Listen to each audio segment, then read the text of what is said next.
Well, good afternoon, everyone. We're talking about a few things today. I just want to get started with a quick peek at our Skycam. Of course, First Alert forecaster Jonathan Polmatier here. So right now, beautiful day out. If you're stepping outside, we've got lots of sunshine across the board, a few cumulus clouds. But as of right now, we're quiet. Now, unfortunately, that's something we're going to see changing over the next few hours. So first things first, this afternoon, though, of course, with all the sunshine that we are seeing out there, we have a heat advisory. That is in effect, I should say, for the rest of the afternoon. That's until 8 p.m. tonight. So we're talking about a heat index up to 100 degrees officially on that watch.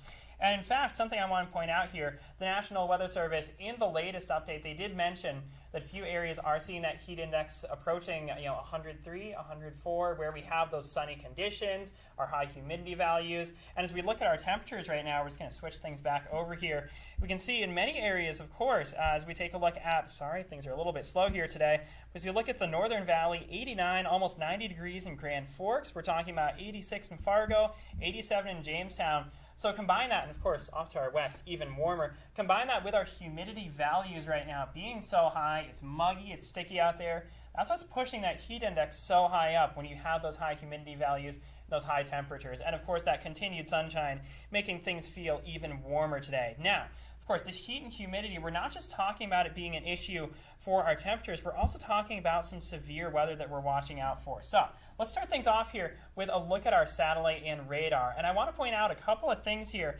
Now, as we take a look, at our, along the northern Canadian border here, notice this boundary right up here is setting up. This could kick off a couple of showers. We might have seen 1 or 2 raindrops in the Northern Valley over the past few hours. But overall, that's not our main concern. We're talking about, notice this area of shower activity here to our southwest. This is associated with another shortwave, essentially. This is a system that's going to be moving in very quickly, moving through quickly over the next several hours.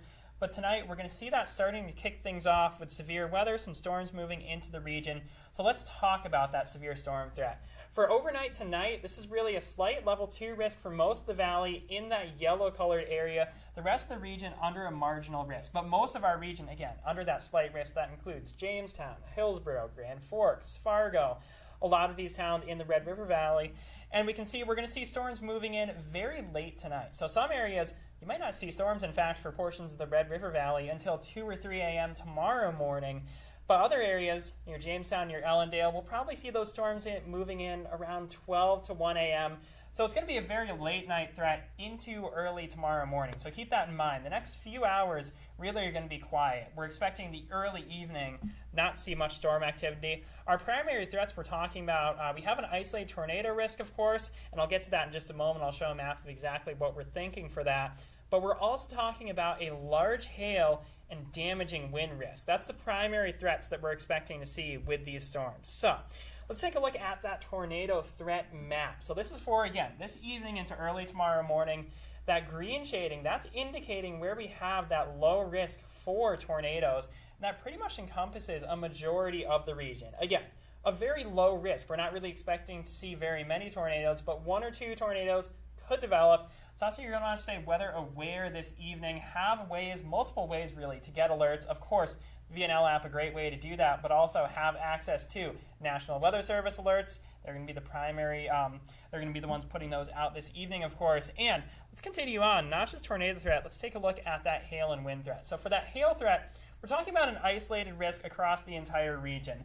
We're not seeing the risk as elevated as we've seen over the past couple of days, but certainly we're still talking about hail risk, and that could be as large as ping pong ball size. So enough to cause damage to cars, enough to cause damage to siding, especially when you combine it with those stronger winds. So if you don't, just keep an eye out this evening. Stay weather aware. These severe storms are going to pop up late tonight into early tomorrow morning. And then let's take a look at our wind threat as well. We've got an isolated threat pretty much following that marginal risk. And then where we saw that slight risk, this is largely a wind and hail-driven slight risk.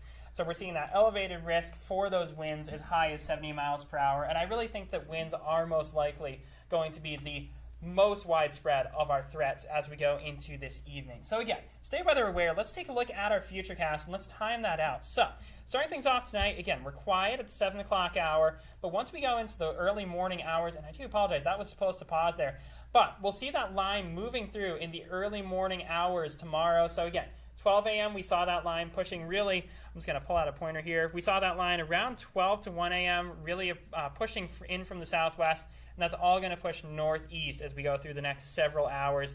So again, it's going to be a very, very late night into early morning threat. And then as we go into Sunday, we've technically got another day with a marginal risk for a majority of the area. Now, this is interesting. As of the latest update, we saw this risk pushed further east, and we've seen a trend with our forecast models over the past really 12 to 24 hours, pushing these storms for tomorrow a bit further south and east. So that's something to keep in mind. There will be more changes, I should say, to this severe storm threat, and a lot of that is going to depend on how these storms play out tonight.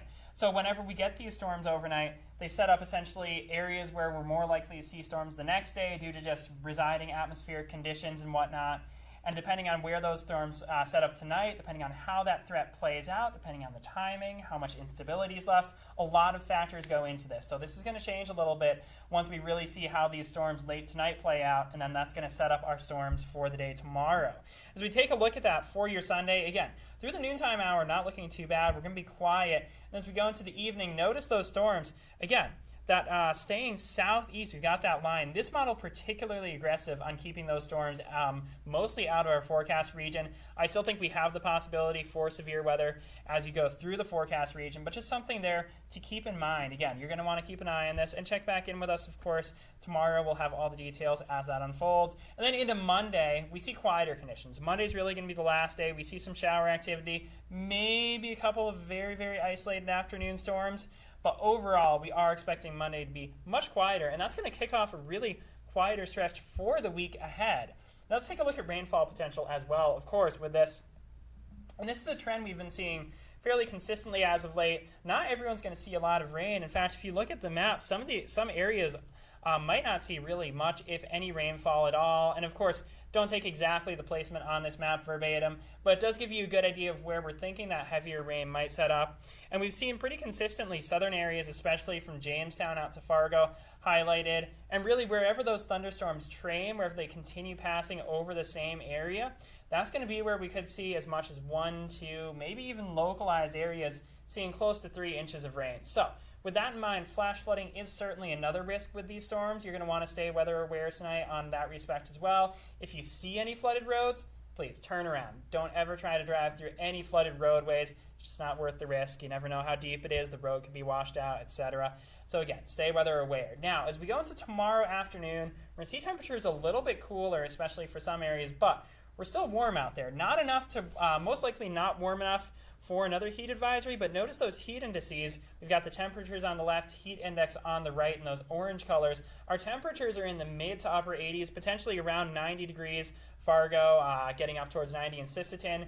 And then notice those heat index values. We're approaching 95 to 100 in a lot of areas, especially in the valley. Outside the valley, it's going to be a little bit cooler. So something to keep in mind for tomorrow, even if we don't have a heat advisory in effect, it's still going to be a very warm day. So you're going to want to try to take breaks inside, make sure you're watching for any of those symptoms of heat stroke or heat exhaustion. The good news is, as we look beyond that, our temperature trend for next week, we see a significant downgrade. We're talking about Sunday, of course, looking warm. Monday still in the 80s.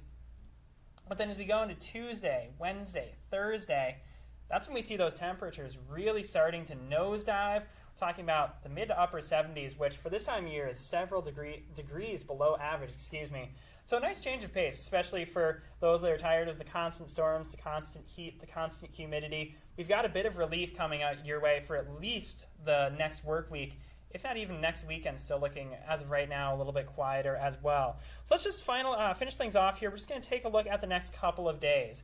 So again, Sunday, we've still got those storm chances. Fargo, 90 degrees, mid to upper 80s elsewhere.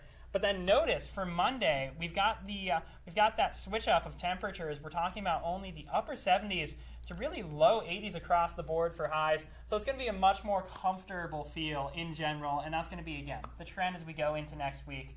So a much, much needed break from the heat and humidity, brief stretch of dry weather, and then we are watching the possibility for more storms in the long range. But that's long range, of course. We'll be keeping an eye on that as it gets closer. So again, the general idea for tonight, stay weather aware. We're tracking that severe weather risk, damaging winds, large hail, a couple of isolated tornadoes. We still see that risk continuing into tomorrow afternoon.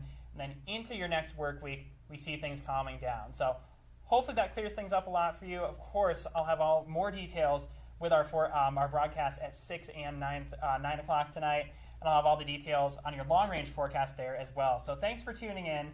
I hope this cleared up a lot for you.